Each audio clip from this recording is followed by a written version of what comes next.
super thrilled about this week. I know. Usually I'm so flat, but tonight we're going to be talking with Dr. Handy Schwartz.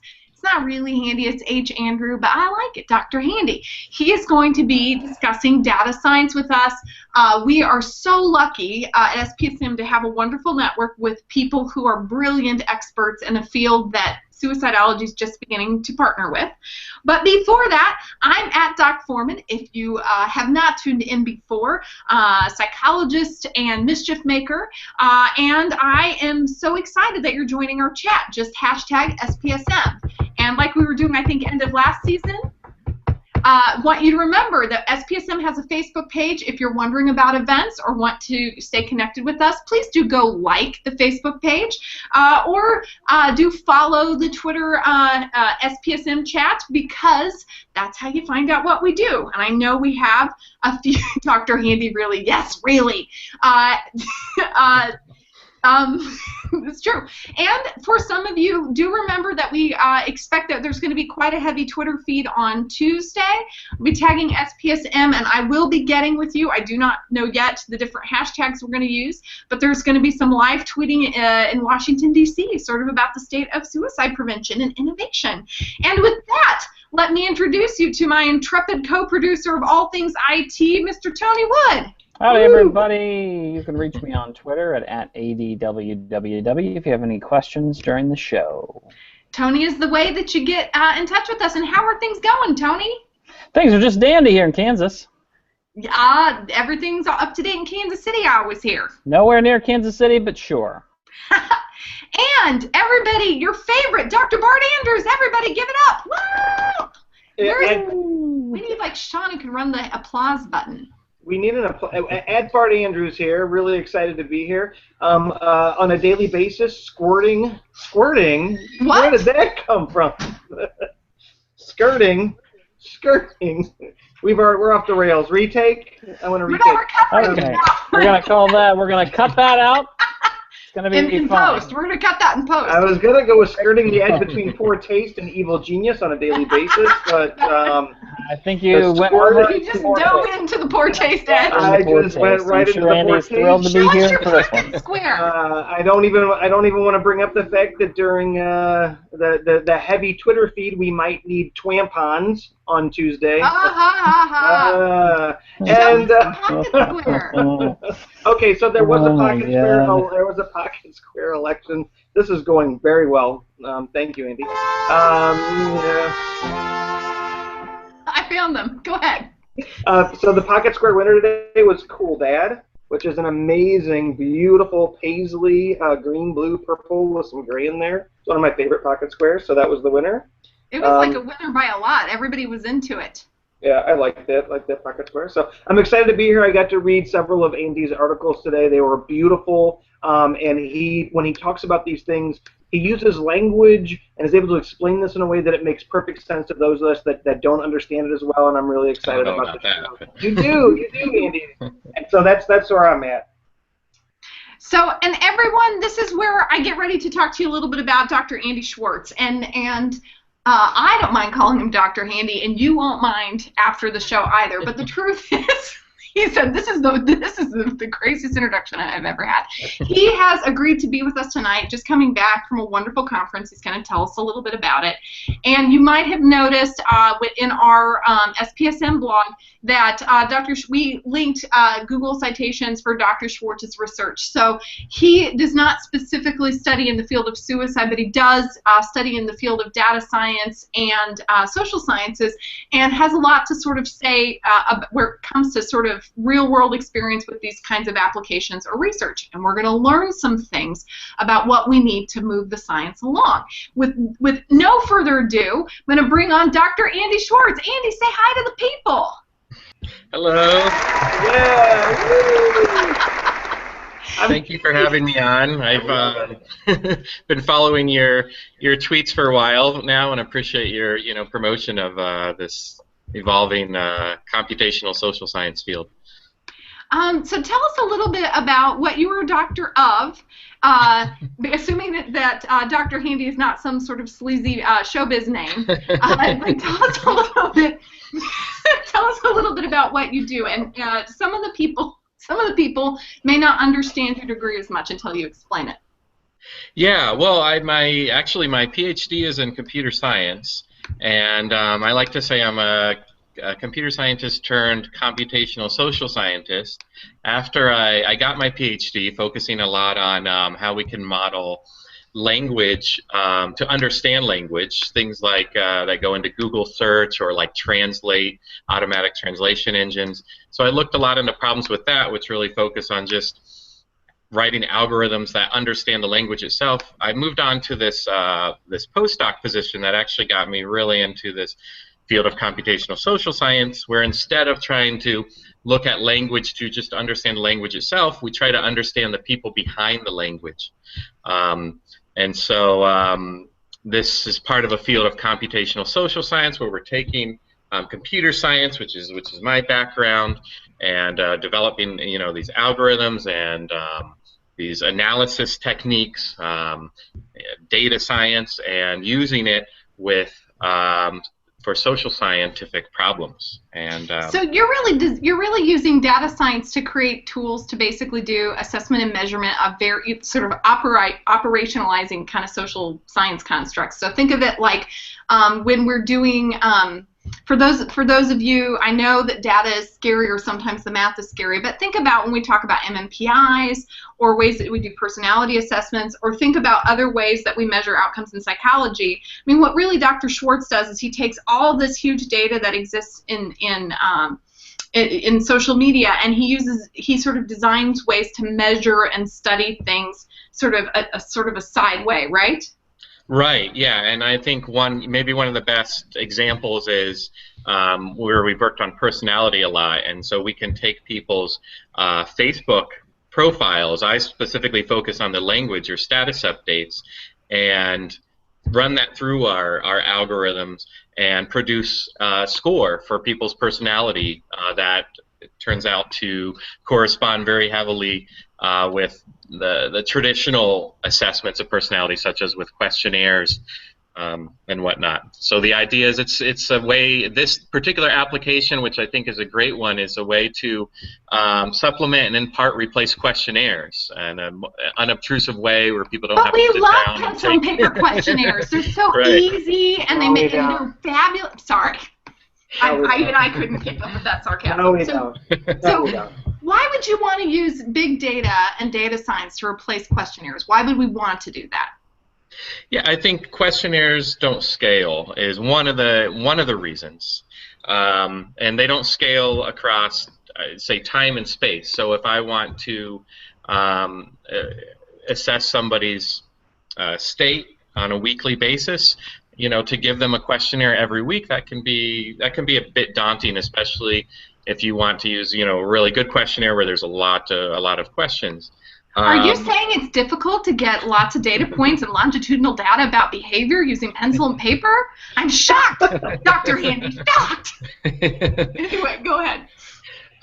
Yeah, but then also, yeah, exactly. I mean, lots of longitudinal data and across space, meaning across people or across communities, across the world. And, people are now, if you think about it, when before social media was there a resource like this where so many people were sharing their daily lives, where that was even being recorded?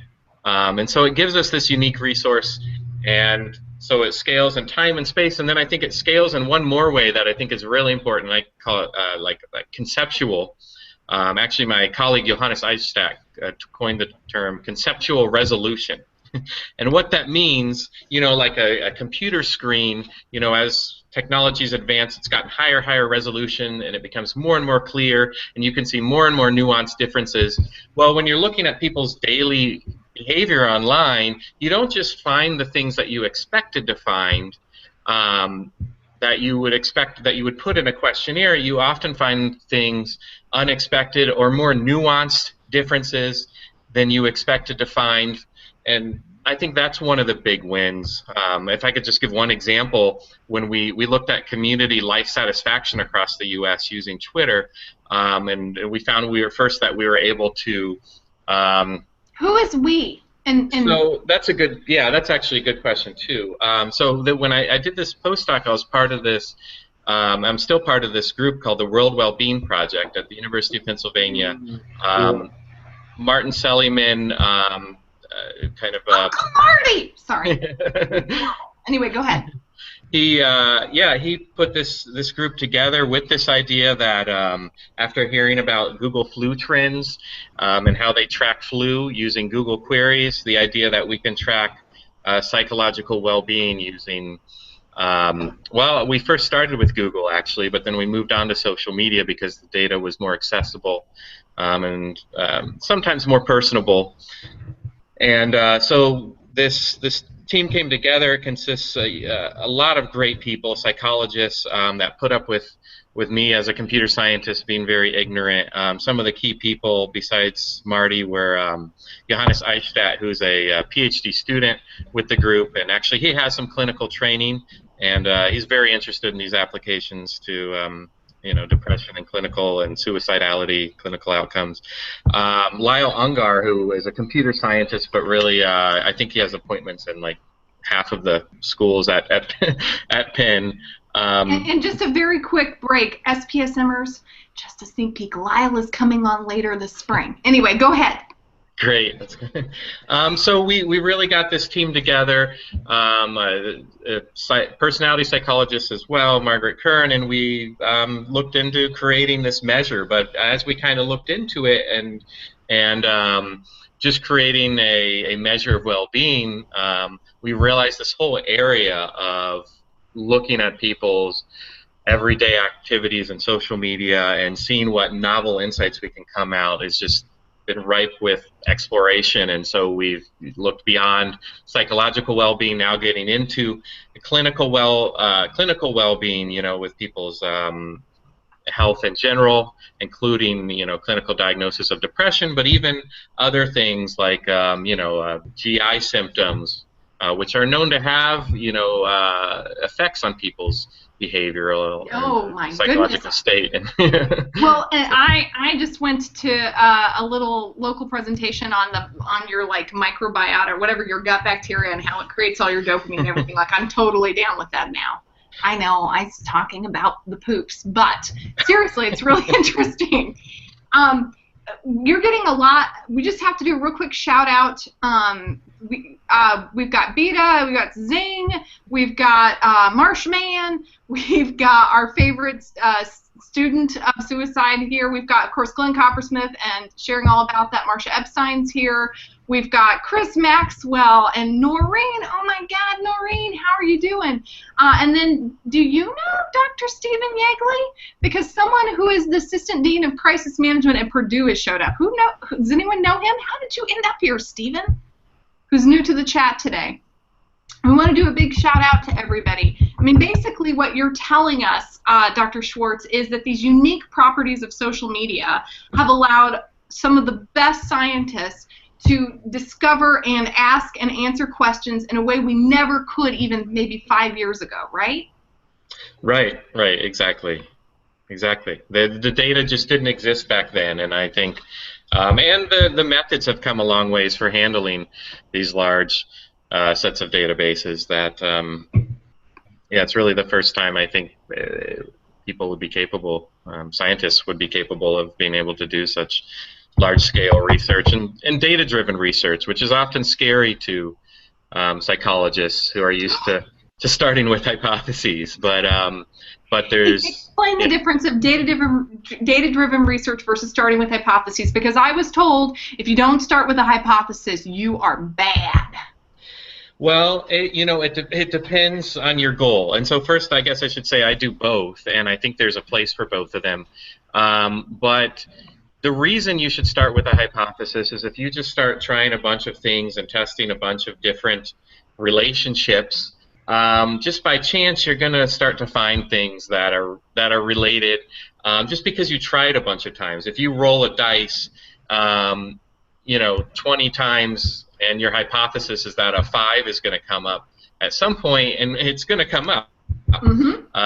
That's just the way the world works, and this is how probability works. And so if you don't start with a hypothesis, there's risk of that. But the data is so big in this case that we can actually control for the fact that really what we're doing in data-driven analyses is we're testing thousands of hypotheses a lot of times. So we might look for what topics correlate with community life satisfaction, and we'll look across 2,000 topics, but we can actually adjust these statistical measures to take into account that we're trying 2,000 hypotheses, and thus hold it to much higher standards for something to come out as significant.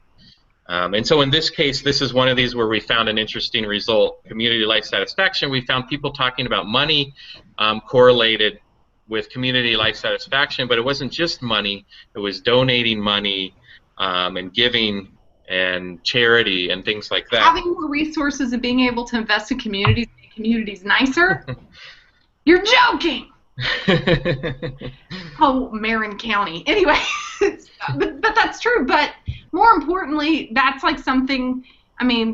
That's something to keep in mind. That it may not even have been amount of money, but that people that invested in their communities tended to have happier and engaged communities might be really important to know. And you're telling us that wasn't like some of our research in psychology where maybe it explained 4% of the variance or something like that, but that it was in fact a very large effect size. I'm going to say large effect size. Just for in that. This case, it was, I think it was around a 0.2 R, so it's, it's not a huge effect size, but it's certainly going to, be more than 4%. Thanks for that meme, Bart. I appreciate it. Tell us.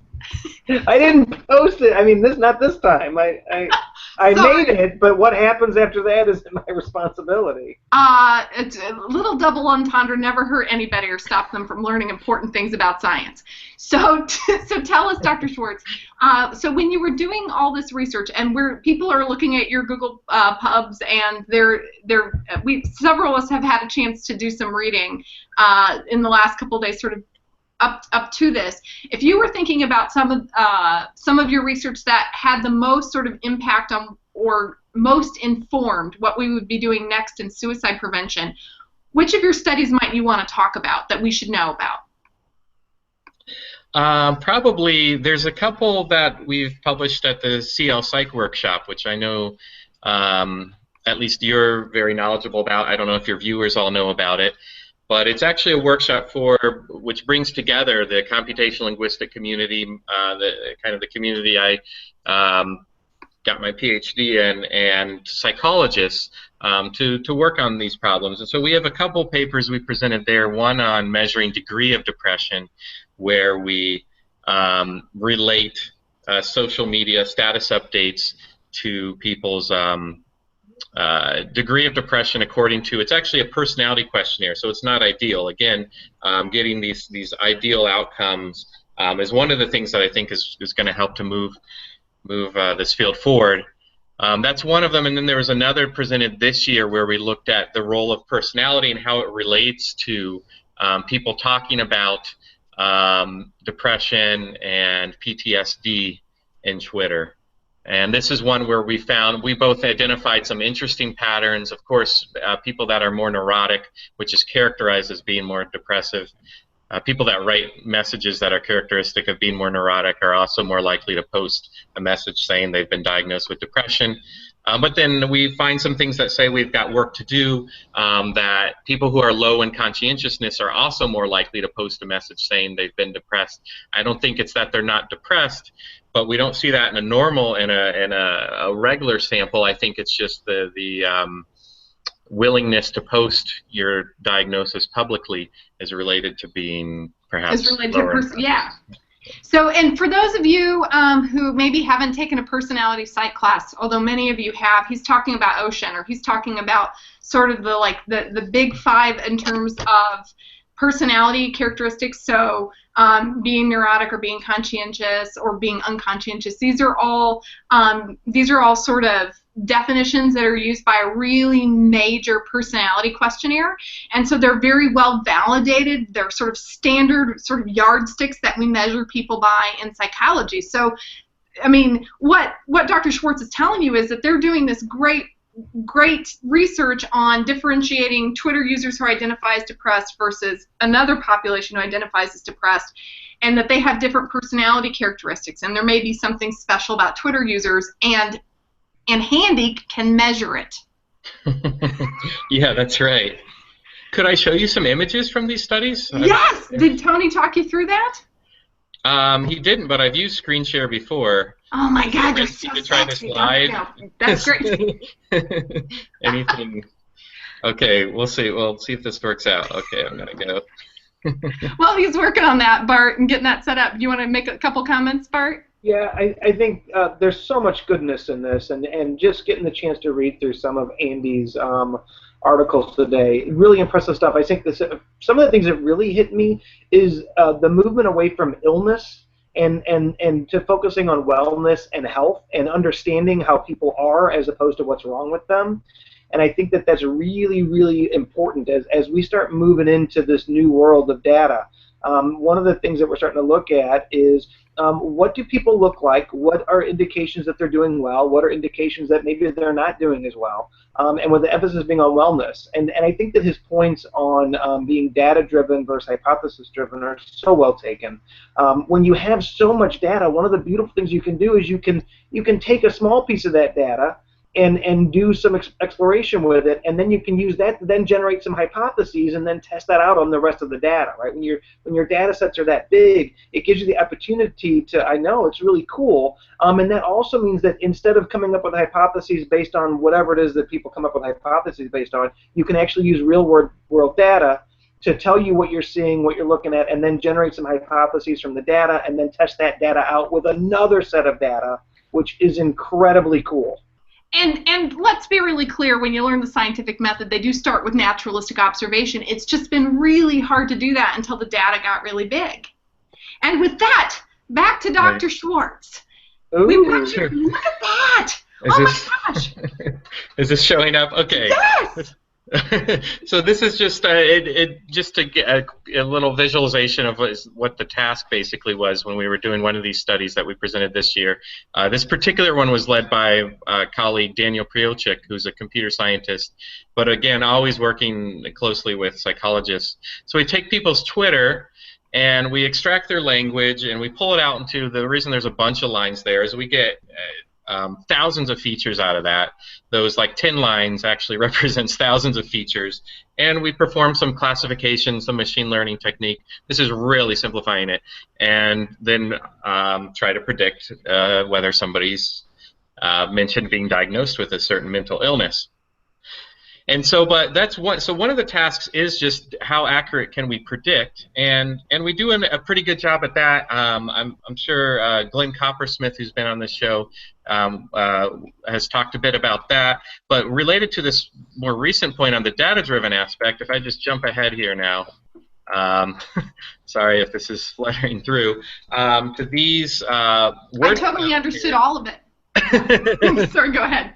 So this is an example of language that comes out as being used more often by people that mention that they were diagnosed with depression. So on the top is people who mention the diagnosis. Actually, this whole set, all 10 of these topics. So each kind of circle of words are words that they're called topics, and they're words that are related to each other.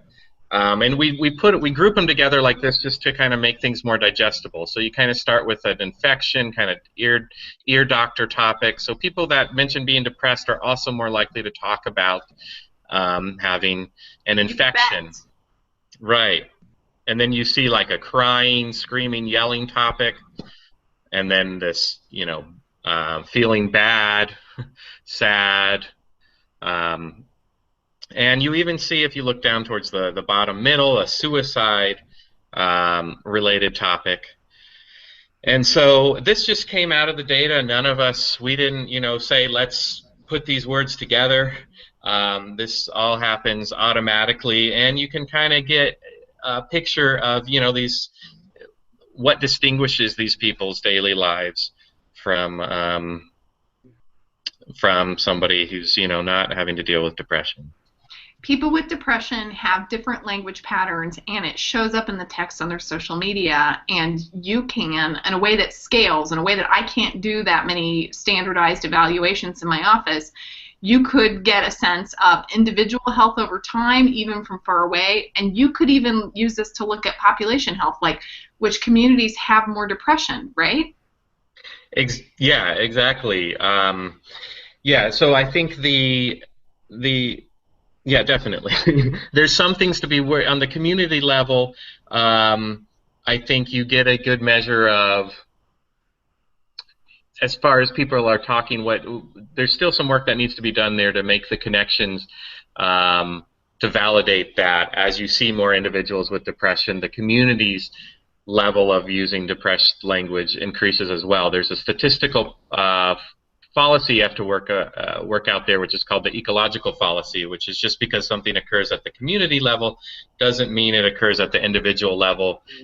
For example, areas that have more crime also have more museums, but that doesn't mean that people who go to museums are more likely to be involved in a crime. There's some other factors going on there. Speak like for yourself, Handy. So, sorry, I went on a little tangent. No, but that's like really important for people to be aware of, that, you know, the data must be put in context. You can't just sort of press a key and the computer tells you everything. Like, real human beings have to use the data to be intelligent about what the data is telling us. Right. So I like to say, like, these results are quantitative. They have a correlation score. They've been held to significant standards, considering the fact that we're exploring thousands of them. However, your interpretation of them is a little more qualitative. You know, what you get out of them, what they tell you. But, you know, if you can imagine this for an individual patient, I would imagine it would be quite valuable when working with them. We have a question. We have actually several questions as you're sharing. First of all, they just think this is cool shit that you're sharing, like literally just to quote a tweet. We want to do a shout out to Dr. Julie Searle, who's president-elect of the American Association of Suicidology, because she doesn't stay awake this late, and she was going to go straight to bed, and it looks like she's still watching, so you ought to say hey to her. We have at AMSR Tweets who asked, is it possible to estimate or predict suicide risk with these kinds of predictive analytics? Yeah, so I think it is possible, especially suicide risk. So one thing, you know, from putting my data science hat on, one issue with predicting suicide itself is that it is such a rare occurrence on an individual level. You know, yes, base rates are low. Base rates are, yeah, so it's hard. That makes it particularly hard to predict, you know, strongly, like, yes, this person's, you know, definitely going to, you know, attempt suicide, but certainly identifying who's more likely, I think that's a definite application of this. And just because I have this is just a little sneak peek. Yes, it is. A study has been done. It's going to be released, and they are going to be on the air in a few weeks. So, like, stay tuned, because I can't say everything, but it's very sexy. So Dr. Handy's right. It's possible. My understanding is one of the big challenges is you would have to know who suicided, and you would have to know, you would have to sort of compare, right? You'd have to have sort of comparative groups of people, right? Yeah, exactly. And that data is hard to get, and I won't spill who I think did the study you're talking about, but I know they did an awesome job finding ways to collect this data, and that's the important thing. Even though, you know, we talk about like replacing questionnaires or replacing traditional methods, to be able to validate our methods, though, we need to get some sort of reliable outcomes. And so, you know, in the case of suicide, to get actually a good set, you need a lot of data to do this type of analysis, and to get a large set of data from people who have, you know, you have validated But if we got that data, we could come up with a way to do it. And by the way, predicting risk without big data, we've not done a great job of that with the pencil and papers. It's not like you'd be doing any worse than we are doing, right? You don't have to say that. I will say that. Anyway, go ahead. Tell us more. Yeah, at another level, so that in this particular study I mentioned, we looked at these these personality factors, OCEAN as they're commonly introduced, openness to experience, conscientiousness, extroversion, agreeableness, and finally neuroticism. But neuroticism is one of the factors, of these personality factors, that should, by definition, characterize somebody who's at least more depressive. And here we see a plot of these are actually these topics, the same ones I showed you, and the color is their correlation with neuroticism. So the really orange ones are used more by people who are neurotic, score higher in neuroticism. And can we just quickly, for the non-personality psych people, just define what neuroticism means to the personality folks? Yeah, so it's literally it's characterized as being emotionally unstable and depressive, anxious. So intense negative mood that is really like changes a lot. Yeah, on the extreme side, yeah, you're going to hit intense negatives. It's not necessarily always intense positives as well. But you call the opposite of neuroticism is often referred to as emotional stability. Perfect.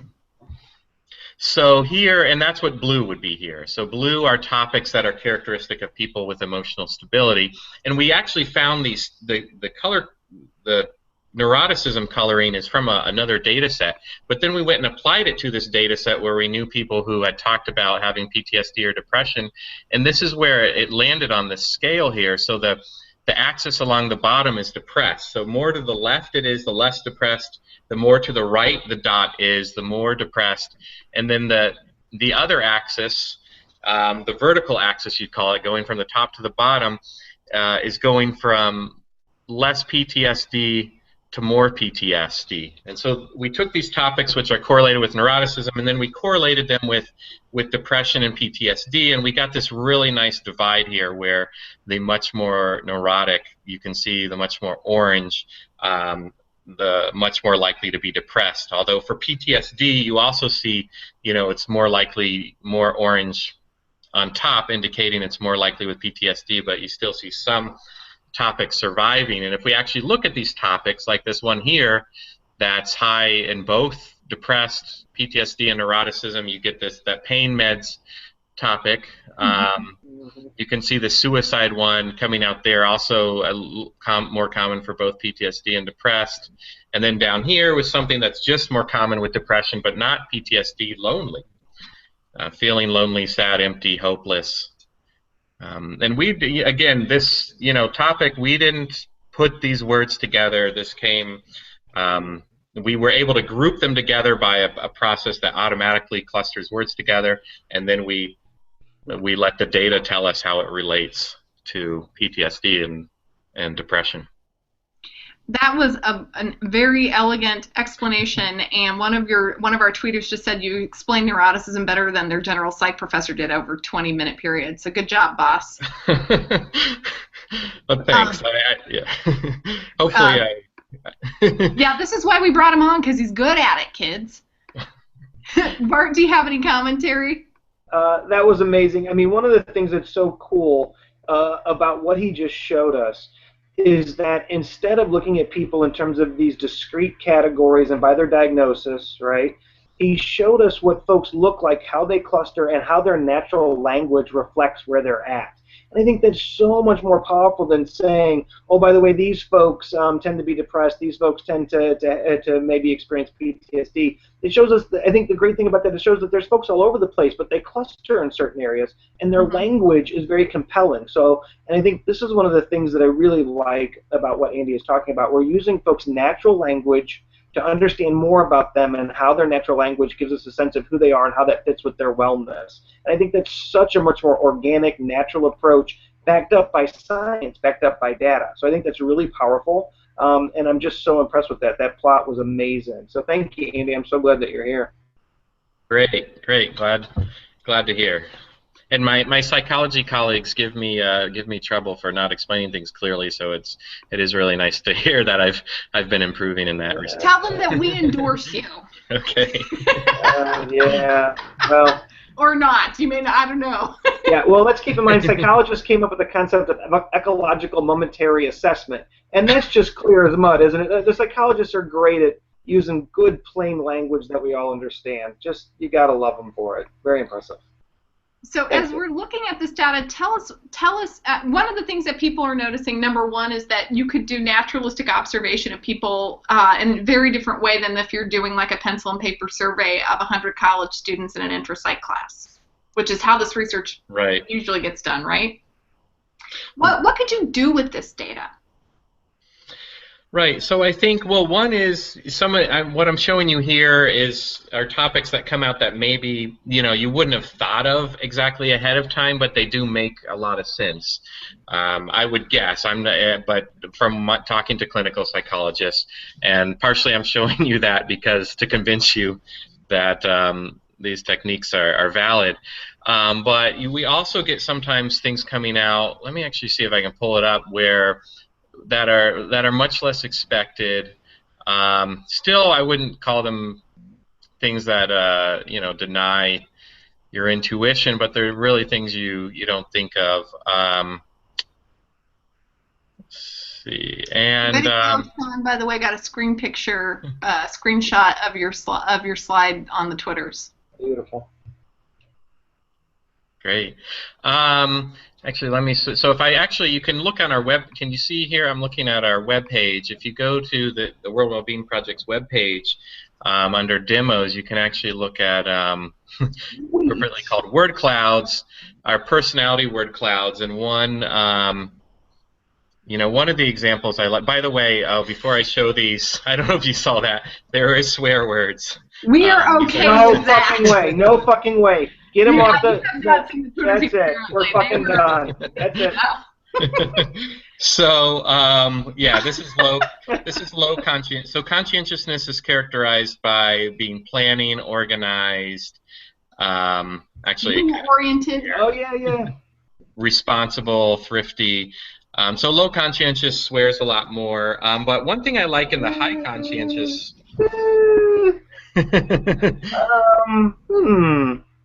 Are there people who are really conscientious who use the F word a lot, do you think, Andy? I mean,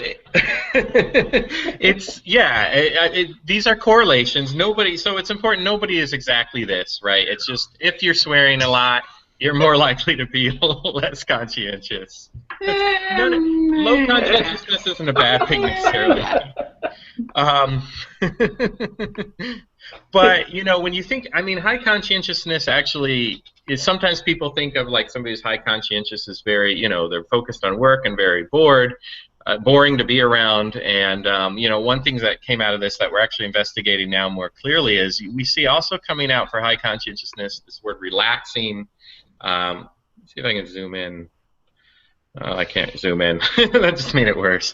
But relaxing, vacation, and weekend, and words like that, and which is, so one application of this is informing connections that we never thought of before. And you can imagine this study was much bigger on personality, by the way, than what we've done with depression so far, or suicidality. And you can imagine factors coming out of that just haven't really been studied very thoroughly or looked into as far as to be addressed. When you're working with patients, I'm sure you're getting a lot of insight into their daily lives, but each patient is different, and creating these, for example, with looking at their daily life might bring out information, not just that they're feeling more depressed, but exactly what's going on in relation to them being more depressed. Maybe this week they're talking about their friends a lot less. or they're talking about a stressful event that happened a lot more. So, I mean, not only, it's very interesting, like it's almost like you can sort of zoom in to see like what's happening with the general population, but then you could look at one person and how they sort of flux on some trait over time. Because what you're saying is that this wonderful science that you're doing might create valid measures both for a lot of people and for one person over time. Exactly. And that one person, I think, is an area we're trying to get much more into. I think, from the clinical point of view, could be a place where it shines, where it's not just, we can give you this person is speaking more depressed this week, but how useful is that compared to, they're speaking more depressed and they're talking, they haven't mentioned, their best friend who they, are usually tweeting constantly about. Oh, and think about like traits about things like emotional instability. Like you would want to know. I mean, the whole purpose of therapy, right, and both medication and talk therapy and other interventions, is for people with really unstable and intensely painful mood to become more stable and less painful over time. And this would be a way to measure it, because often people who are high on neuroticism have a really hard time accurately thinking back about their moods, thinking accurately and projecting forward what their mood's going to be like, and often don't believe if a therapist tells them what it looks like. But when they generate their own data, like, oh, that did work. I guess I was different. Like, you could do data Right. visualization. So not only could you measure people, but people could be like, oh, look what happened to me. Click, click. Yeah, that sounds like a great idea. And I should add, I'm not I don't know the best applications. I am hoping by, reaching out to your community that some of these ideas might come in. That's, Oh, so you're creating cool science, and we might just you might ask some of us who are the end users to say, what could we do with it? Right. Some people who are actually dealing with, patients on a daily basis. I realize, I'm still, I try to use real world data, but I'm still, and there's still a big disconnect from. I'm totally cool with you doing what you do and me doing what I do. But Bart has a sort of, although Bart is clinical, Bart deals with crisis intervention, so he thinks about sort of population crisis and health. What are your thoughts about this? Well, I mean, there's a lot of stuff bubbling around because he's throwing so much out, and it's really making me think. There's several things that occur to me, and it connects to one of the other studies I looked at. He showed difference in how language changed in age groups, right? So, like, alcohol references among college-age kids was prominent by drunk. Drunk was a really common word. And when you moved into the later 20s when folks start working, beer, right? Beer became the word that was used around drinking behavior. So we see change. So this natural language processing and looking at natural language lets us get it change, right? And I think one of the things, April, you pointed out so well is that a lot of times there's state-dependent memory, state-dependent consciousness. And with folks who are experiencing strong emotions, often they don't recognize that, hey, I had some good days this week, but right now I feel like shit, so everything's focused on this moment, this intensity. You see that in crisis a lot as well. And so the idea that we can, when we look at outcomes, look when we measure outcomes too. We measure outcomes when we have contact with the person in therapy, right? Mm-hmm. So how are they doing right now? And how many folks, and you guys know this, particularly those in crisis lines, we will be working with somebody who's doing really well, and then once it's time to start ending the call, all of a sudden things change, right? We were doing really good and things were getting better, but now as this transition point comes, people start looking worse, right? Because there's this transition occurring. Mm-hmm. So this is a way to really expand the data that we're seeing to get a much better sense of how people really are doing in their natural environment. And for them, I think as well, as I think about this, one of the things that occurs to me is the idea for people, all of these Fitbits, right, are giving people data about their walking and their activity and all these other things, heart rate. One of the utilities I see is that you give people a way to monitor their own wellness, right? Yes. In a meaningful way to really give them a sense of, hey, right now, and how many times, maybe this happened to you, how many times do you are having a bad day and you don't know you're having a bad day until the shit blows out, right? And if you could have found that out a little sooner and stopped the shit from blowing out, it would have been really cool. But I don't know. But I can. There's a ton of therapy that I do that is just about having people start to just be aware of all the things that everything that happens to going into crisis, and that it was not immediate and out of nowhere, so that they can then do something different. And it's a tremendous amount of work. And I work with the population at high risk for suicide, often because of that lack of insight. They can't make changes, right?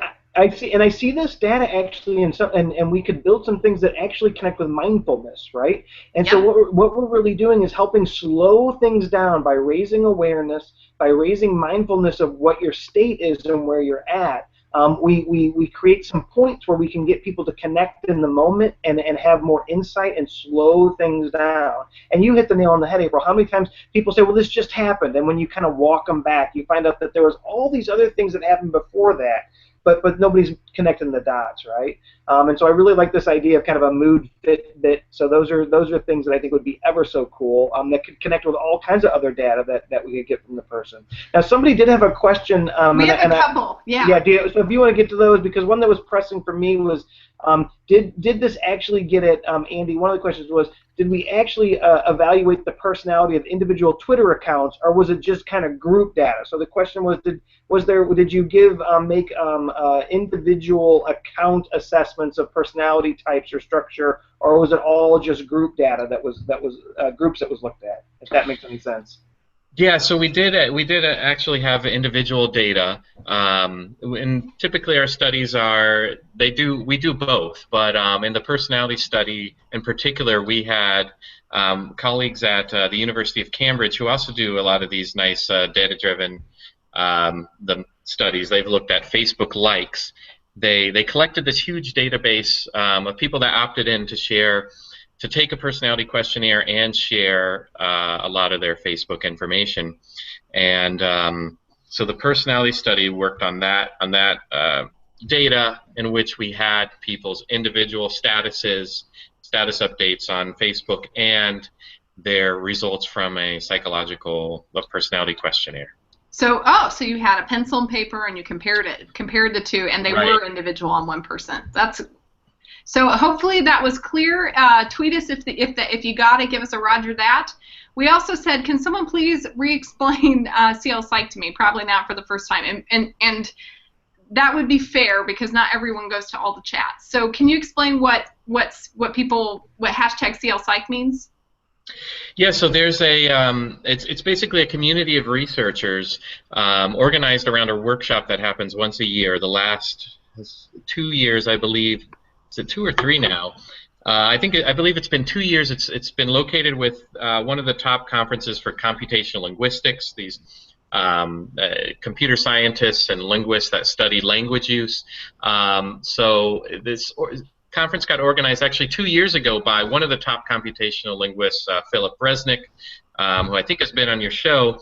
His wife is actually a clinical psychologist, and I guess around a dinner table they were just talking about how can we integrate our two fields together, similar to how our World Wellbeing Project kind of came together by merging fields. They independently had this thought and decided to put this workshop together, which has been great because it's really pulled in a lot of different people interested in this area of using language analyses to understand mental health. And so this year, this workshop is happening again, and there was a shared task last year that was actually focused on the depression and PTSD. This year's shared task, I believe, is focused on looking at some forums and automatically trying to triage posts in a mental health forum. Mm-hmm. And so it both provides a community and a kind of a yearly task for researchers in this area to kind of all focus on one thing in order to compare notes, because it's important that we all look at similar data sets when we're comparing the approaches we take, or else it's kind of difficult to weed out all the other factors if we're all looking at different data sets.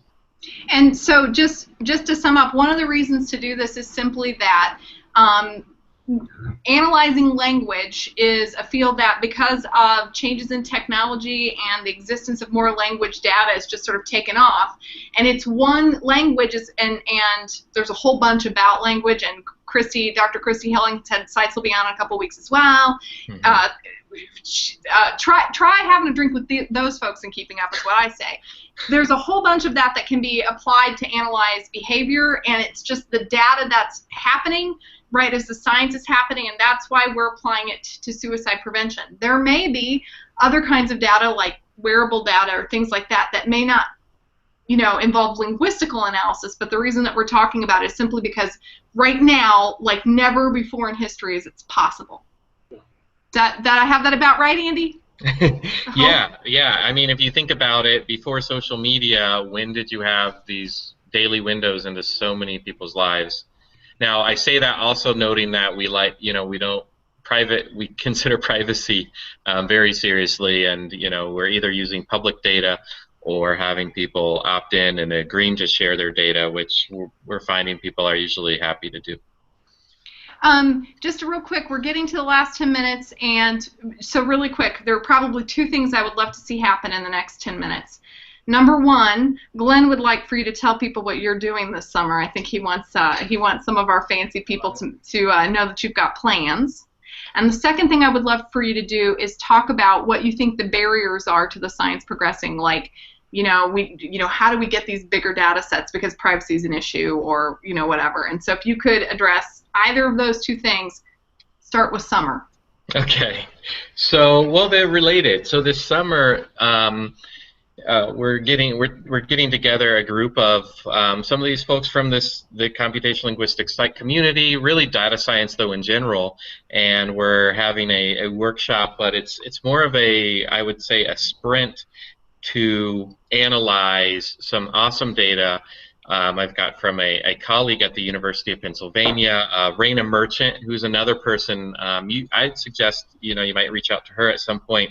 She's coming at this from the medical field perspective, and we've been able to acquire by having people opt in to share their data. We're able to acquire people's social media and their electronic health record.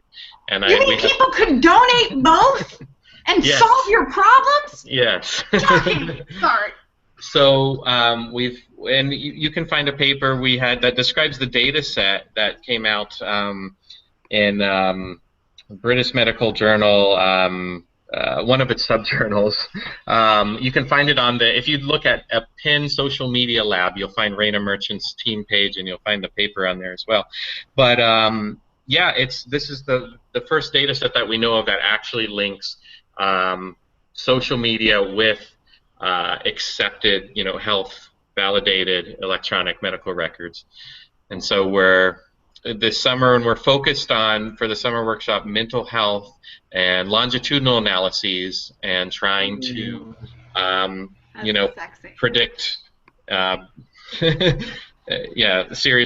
predict events, and as indicated by people's status updates in mental health. Bart, you're dying. I look at your face. You're dying to. Well, he's just the way he talks about this. He's talking about changing the world, and he's doing it. By the way, over the summer we're probably going to change the world. And then the summer vacation and the Keys, whatever that. Yeah, just it's and you should meet this very nice lady. You should meet. It's pretty great, isn't it? Yeah, and the longitudinals. Really getting at. One, connecting the health records. Oh my God, that would be absolutely amazing. I told you it was a great guest. And we did get some. Somebody who's remained nameless had some pretty pie in the sky estimates about what the percentage of agreement was on those health record volunteers. I don't know if you guys remember that conversation. But so what happens is that folks, the way that they're doing this is getting folks, when they're going into the emergency room, to participate in the study. So they release people who are in a mental health emergency, I think if I have this right, and they can release both their access to their social media feed, they can sort of opt in, and access to their medical record. And of course I was like, isn't it like a 90% adoption rate? And then he's like, oh, it's only 40%. Yeah, so it's actually anybody in the ER that's not in the most urgent triage class is possible to get approached, as is constantly going on in an academic emergency room, people being approached to participate in studies. In this study, though, they've got a tablet, and they ask if people are willing to share their Facebook and their electronic medical record for research, and yeah, in the end, 40%. But what's interesting is out of the people, before they really know what's going on, they're just asked if they want to participate in a study, and that's where most of the attrition happens. That's where most of the people, if they say no, say no. But out of those people that agree to participate and use social media, it's close. It's between 85 and 90% that agree to donate their data. And yeah, and we're doing. I mean, the summer I'm looking forward to, because we're doing a big sprint with it, but we're already delving into it a bit, and we're finding exciting stuff. But I also want to temper too much hype. If anybody's worked with medical records before, the type of data they are bad, difficult, unwieldy, dirty, and not in a good way. Yeah, but there's some things, like one of the things I think you're going to see, and I'm really interested, number of ED visits. So here's this very easy, large piece, because EHRs are a mess for details. But one of the things that we see, and I have a strong suspicion that we see folks that are struggling start hitting the ED again and again and again. And I think you're going to find some really interesting connections with number of ED visits and what that means. Right now, people don't realize this, but we are in a rationed behavioral health care system. So when people talk about one payer, we can't go one payer because we'd ration care. Behavioral health care in this country is already rationed as it is, which means people are hitting the EDs because it's the only place they can get care. And I think that's one of the things you're going to see, and I'm really curious about that, though. So that's something that I'd have an eyeball on, is number of ED visits and how that connects to some of this stuff. Yeah. Well, and that's even related, both worth looking into directly, and then that's something we've already encountered for kind of normalizing for in the data. Some people just have more diagnoses in general because they're going into the health system a lot. And I should mention, even though we're recruiting them in the ED, we get their medical record from the whole Penn Health system, which is a big health system in the Philadelphia area. So we're not just getting their emergency department data. So you're able to get an integrated record, which is amazing. Oh my God. Right. I'm so sorry. The hour has flown by, Andy. Wow. Yeah. I know, it's time for final thoughts. An hour really is not nearly enough. So thank you for coming to SPSM tonight. We sort of go through and each sort of give a final thought and close out. My final thought for tonight is that there is enough innovative stuff going on that it takes time to learn it and talk about it, but this is the place where you do it. So do tweet, do reach out to us, because Handy is around and he's accessible and can explain this stuff well. Keep a relationship so that you can keep learning this, because if I've learned anything in the last couple of weeks, it's that very fancy people don't know what we're talking about right here. And that's my takeaway thought. Tony?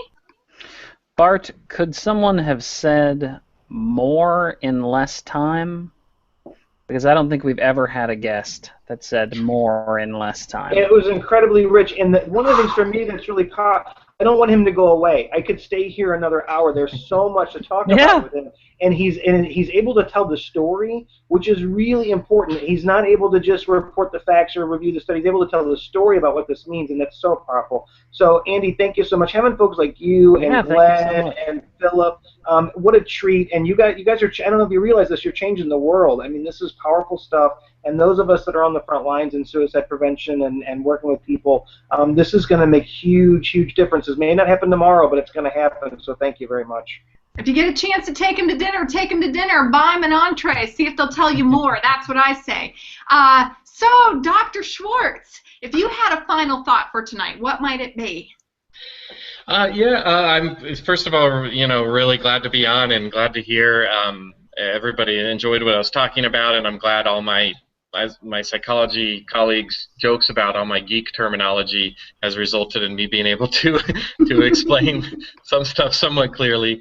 But if you're interested in this type of work, and if you think it's very exciting, I think this data, if you know people and you can make data more accessible, even though we've got this current data set, it's really just a scratch on the surface of what's out there, and there are ways, privacy is very important, but there are ways to keep things very secure, and if more data, if you if the data's out there, if you build it, they will come type of thing. There are enough data scientists out there and hackers that just, you wouldn't want to give it maybe to random people, but there are enough people with the credentials and the training to handle sensitive data that they will come and I think do great things with it.